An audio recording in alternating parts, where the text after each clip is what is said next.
तो अगर हम बात करें फिल्मों की, यहाँ फिल्म स्टार्स कुछ ना कुछ तो कराते रहते हैं। जैसे राजकुमार राव ने अपना चिन का पे कुछ काम करा दिया है, जिसकी वजह से उनका चिन थोड़ा सा और ज़्यादा ब्रॉड हो गया है।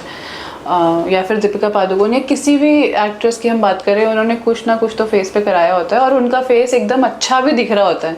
बट अगर हम कॉमन मैन की बात करें, वो कुछ कराते हैं ना तो उनके फेस पे समझ आ रहा होता है कि इन्होंने कुछ तो प्लास्टिक सर्जरी या कुछ तो फेस ट्रीटमेंट कराया है, जिसकी वजह से ये ऐसे दिख रहे हैं। क्या डिफरेंस होता है एक फिल्म स्टार की प्लास्टिक सर्जरी में और एक कॉमन मैन की प्लास्टिक सर्जरी में? डिफरेंस इसमें बहुत है। फॉर एग्जांपल मैं आपसे पूछना चाहूँगा कि आपने अपनी जो है गाड़ी को कितनी बार सर्विस कराया है पिछले साल में? पिछले साल में आई थिंक 2 बार सर्विस कराया है। आपने कभी अपने फेस को सर्विस कराया है? फेस को सर्विस तो हम नहीं कराते, मतलब। तो यही डिफरेंस है। देखिए, आप गाड़ी का इतना ध्यान रखते हैं, अपने मोबाइल फ़ोन का ध्यान रखते हैं, एसी का ध्यान रखते हैं, फ्रिज का ध्यान रखते हैं, सबको टाइम पे सर्विस कराते हैं कि ख़राब ना हो जाए। जबकि ये चीज़ें खरीदी जा सकती हैं मनी से, डिस्पोजेबल हैं। नहीं, एक चीज़ ख़राब हुई तो नहीं आ सकती है, पर फेस तो आपका नया नहीं आ सकता ना। फेस तो आपके साथ अटैच्ड है, आपकी बॉडी की इस लाइफ में आपके साथ अटैच्ड है। आपने उसको सर्विस नहीं कराया। तो एक कॉमन आदमी यही करता है। एक फिल्म स्टार क्या करता है? एक फिल्म स्टार जो है, उसे पता है कि उसकी जो पर्सनालिटी है, जो उसका पर्सोना है टोटल, और उसकी जो बॉडी इमेज है, that's an important part of that. तो वो अपने विजिबल पार्ट्स को, जो उनके अट्रैक्टिव पार्ट्स हैं, जो सुंदर पार्ट्स हैं, जो सामने दिखने में हमें कितना अच्छा लगता है जब हम एक ब्यूटीफुल पर्सन को अपने सामने देखते हैं, तो वो उसको सर्विस कराते हैं regularly. They take care, they have a good diet. वो ये सारी चीज़ों का फ़र्क पड़ता है। सो डाइट करते हैं, एक्सरसाइज करते हैं। मैंने कईयों को देखा है 800 कैलोरी पे जिंदा रह रहे हैं। आप इमेजिन कर सकती हैं? नहीं, हमें तो यहाँ से निकल के बर्गर भी खाना है, समोसा भी खाना है, कोक भी लेने हैं। बट वो एक्टर जो 24 घंटे काम कर रहा है, वो 800 कैलोरी डाइट पे चल रहा है। ठीक है, क्योंकि उसे पता है कि उसे अपनी बॉडी की शेप मेंटेन करनी है आगे, क्योंकि फिल्मों में दिखना चाहिए कि भाई अच्छा, बहुत ही सुंदर है, फिल्म पर्सन है और अच्छा लगेगा आगे। सो सिमिलरली वो अपनी स्किन का ध्यान रखते हैं, अपनी बॉडी का ध्यान रखते हैं। टाइम पे उन्होंने उसको केमिकल पील कराना है, उस पर थ्रेड्स कराने हैं, उसे बोटॉक्स और फिलर्स कराने हैं उसको और plus in addition they are taking other measures also, non surgical, non medical measures also to take care. So इसलिए उनकी स्किन और उनकी चीज़ बहुत अच्छी लगती है, दिखाई देती है। वो अपने 60s में भी 70s में भी इतने सुंदर और अच्छे लगते हैं जो हम लोग 30s 40s में लगते हैं। तो ये डिफरेंस है जनरल पॉपुलेशन और उसमें। और हमारा प्रोफेशन कुछ और होता है, हमें टाइम ही नहीं मिल पाता, या तो ऑफिस में हमारा काम इतना है या बाकी इतना काम है। पर अगर हम अपनी डिस्पोजेबल चीज़ों को सर्विस करा सकते हैं तो मुझे लगता है कि हमारे अपने बॉडी का भी उतना ही ध्यान रखना चाहिए।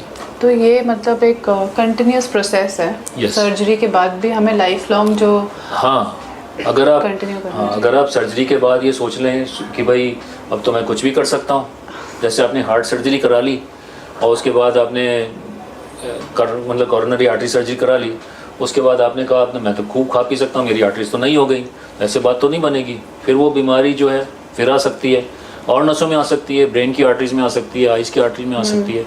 सिमिलरली हर चीज़ का ध्यान रखना पड़ता है और प्रिकॉशंस लेनी पड़ती हैं। लाइपोसक्शन के बाद ऐसा नहीं कि आपने जो है खाना 3 आदमियों के बराबर खाना शुरू कर दिया, 4000 कैलोरी लेना शुरू कर दिया, तो फिर तो फैट आएगा ही आएगा वापस, और डेंजरस जगहों पे आएगा। ठीक है, तो ये जैसे हमने डिस्कस किया कि एक फेस सर्जरी की, अगर हम फिल्म स्टार्स की बात करें तो वो कंटिन्यूसली प्रोसेस कुछ ना कुछ करते रहते हैं उसका फेस हेल्दी रखने के लिए। वैसे ही अगर हम जेंडर अफर्मेशन की बात करें तो एक सर्जरी के बाद कुछ लॉन्ग लाइफ, पूरे ज़िंदगी के लिए कोई ऐसी मेडिकेशन है या कोई ऐसा प्रोसीजर है जो फॉलो करना पड़ता है ताकि वो उस सेक्स में मेंटेन रह सकें? Not really. कई चीज़ें हैं जो थोड़े लंबे टाइम करनी पड़ सकती हैं, जैसे कि हार्मोन थेरेपी मैंने आपको बताया, वो लेने फ़ायदेमंद रहता है और एक तरह से बोन हेल्थ के लिए ज़रूरी है, क्योंकि bone health it is important. जो हमारे टेस्टोस्टेरोन और ईस्ट्रोजन्स हैं, so estrogen is important for bone health. Bone में मिनरल डिपोजिशन में मदद करता है वो।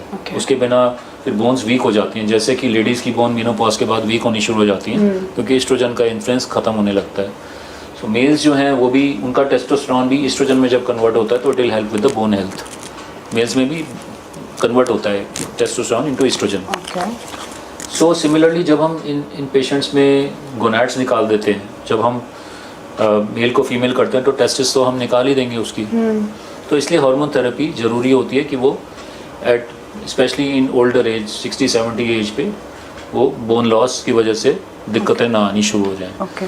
सो इसलिए हार्मोन थेरेपी डिज़ायरेबल भी है और एक तरह से ज़रूरी भी है, ओके। देनी चाहिए। बट इट्स नॉट कि उसको कंपल्सिव नहीं है। कंपल्सिव नहीं है कि भाई आप उसको 2 साल अगर साइड इफ़ेक्ट्स आ रहे हैं आप उसे बंद कर सकते हैं, उसमें कोई दिक्कत की बात नहीं है। ओके। सर तो ये इंटरवेंशन है जो कि मेरे को लगता है कि लेनी चाहिए पेशेंट को लॉन्ग टाइम। दोबारा से थोड़ा सा बॉलीवुड क्वेश्चन है कि जैसे हम देखते हैं कि आलिया भट्ट हो गई या शाहरुख खान हो गया, उनके डिम्पल्स हैं, इज़ इट पॉसिबल कि हम एक मेरे डिम्पल्स ला सकते हैं प्लास्टिक सर्जरी के? बिल्कुल ला सकते हैं, बहुत सुंदर दिखाई देंगे, इतने ही खूबसूरत दिखाई देंगे जितने कि फॉर एग्जांपल प्रीति जिंटा के या यमी गौतम के यामी गौतम ये। She has very nice dimples and many actors have very nice dimples. तो आपका बॉलीवुड फेवरेट एक्ट्रेस या एक्टर कौन है? बहुत सारे एक्टर्स एक्ट्रेसेस अच्छे हैं, सुंदर दिखाई देते हैं और अपने काम में बहुत सक्षम है, मुझे तो सारे अच्छे लगते हैं।